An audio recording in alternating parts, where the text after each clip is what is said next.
Du changement en perspective pour les psychothérapeutes en Belgique. La psychothérapie ne pourra plus être exercée à terme que par des cliniciens, des universitaires.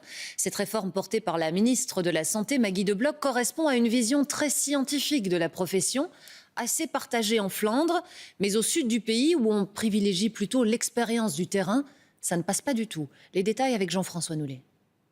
Protéger le patient qui se rend chez un psychothérapeute, c'est le but du projet de la ministre de la Santé. La psychothérapie sera considérée comme un acte médical que seules certaines professions pourront exercer. Une profession de base médicale, orthopédagogue ou psychologue clinique ou médecin qui ont aussi des extra formations en psychothérapie. Des mesures transitoires sont prévues pour les psychothérapeutes qui exercent et qui sont formés via d'autres filières, mais à terme, ils devront exercer sous supervision. Ils peuvent continuer à faire leur travail, mais ils doivent travailler ensemble avec en supervision avec quelqu'un qui a vraiment le diplôme d'orthopédagogue, de psychologue clinique ou médecin. Du côté des psychologues cliniciens, on appuie ce projet. Parce que l'exercice de la psychologie et de la psychothérapie est trop ouverte et donc n'importe qui peut s'intituler psychothérapeute par exemple et donc à ce moment-là offrir ses services à qui le veut.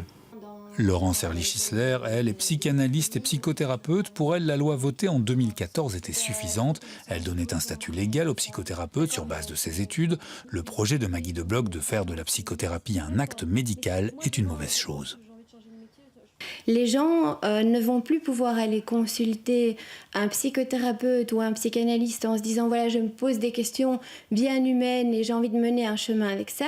Les gens vont se retrouver catalogués dans un parcours de soins de santé. Même des psychologues cliniciens qui rentrent pourtant dans les critères du projet de la ministre de la Santé critiquent la réforme de la ministre De Block. Alors que sous Mme Collings, les professionnels, les représentants du terrain avaient été invités, les universitaires, les politiques.